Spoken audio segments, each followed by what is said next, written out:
Welcome back to HQ. The Bears are 7-3, and they're actually 7-1 in their last 8 after starting the season 0-2. Don't poke the bear. Fourth quarter comebacks, boy. Who could forget still that Bengals finish? Giants, and now today at the Vikings, 19-17, trailing with less than a minute left to go. Back here with Pete Prisco, Rand Carthon, and Damien Harris. I'm Tommy Tran. Rand, I'm going to give you first word. Chicago playing some good ball right now. Got a little revenge from earlier in the season when J.J. McCarthy went to their place and beat them. Like you just said, Tommy, don't poke the bear. And we're getting to the point now where if this Chicago offense gets the ball and there's time left on the clock, you feel like they have a chance to win. And today is, specifically, their special teams came up huge. Devin Duvernay getting a big return to get them on the plus side of the field. So now, as an offense, you only need 10 to 15 yards, and now you're in Cairo Santos's range and you're able to get the field goal. So this is another team like the Carolina Panthers. They're learning how to win football games. You know what I loved about this game, Tommy Tran, for the Chicago Bears? 180 passing yards, 140 rushing yards. That's harmony. That's balance. That's being two-dimensional. When you move forward in the season, there's going to be a defense that takes away your run game. Well, you can be confident in Caleb Williams to orchestrate the pass game. Same with the pass game. If that's taken away, DeAndre Swift is running the ball better than he has in his career right now, in my opinion. So the buy-in from this team, what they're doing on offense, they're putting things together to where they can do things on either side, running the ball, throwing the ball. That makes them a good team. Pete, let me give you the Minnesota aspect of this right now. The Vikings take after today's loss. They have a J.J. McCarthy problem. I mean, that's as simple as it is. And I know he's only played a short period of time, but, let's go back to the Bears game the last time. And at the end of that game, everybody was raving about him because look at it, he arrived, he's going to be a star. And then he got hurt, and he hasn't been the same quarterback. He's just not that good right now. And you look at the numbers, 16-32, 150, 1 touchdown, 2 picks. Bad for most of the game, but give him credit for the drive at the end of the game. He made the drive to go get the go-ahead points. They probably should have been game-winning points when you really look at it. They weren't. But right now, it's just not good enough. When you have those receivers, those guys, Jefferson and that Addison. And Naylor and Hawkins, if you have that group, you're supposed to score a lot more points. You're supposed to be able to throw the football down the field.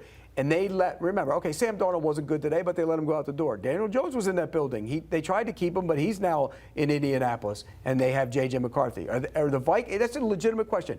Viking fans, are you happy about having J.J. McCarthy as your quarterback? And the answer to that question probably right now would be no.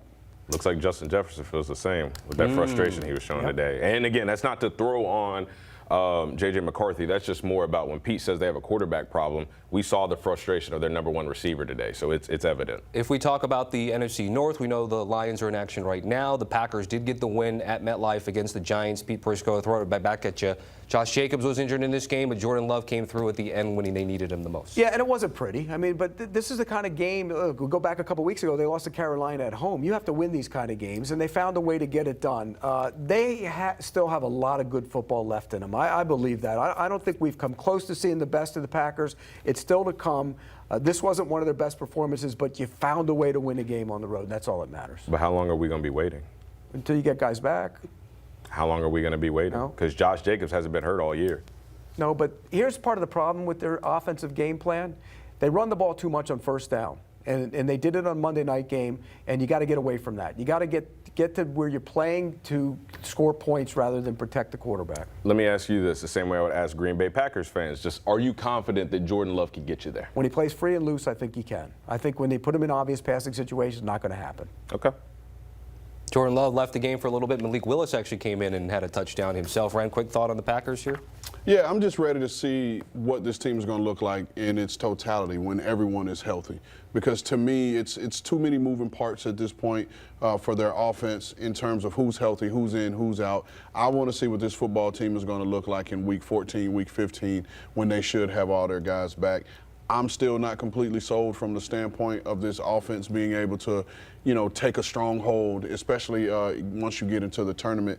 But today, again, efficient, 7 of 11 on third down, but most importantly, they were 4 for 4 in the red zone. That's basically all I'm saying. I'm just not sold yet. And Jordan Love and the Packers in totality, I mean, when they traded for Micah Parsons, everybody just penciled him in for the Super Bowl. I was like, I don't know. That doesn't guarantee them anything. I mean, offensively, they still have a ways to go.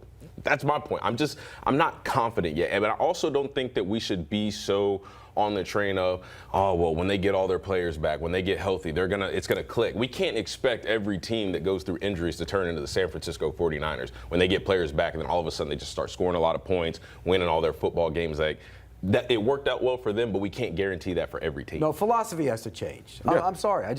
Look, Josh Jacobs is a nice runner. You're not winning the Super Bowl by running it through Josh Jacobs. You're just not. You got to throw the football. You got to throw it around. By the way, Jameis Winston started this game as the Giants still looking for Jackson Dart to clear his health issues to get back on the field. We'll hit our break here on HQ. When we come back, Chargers, Jaguars.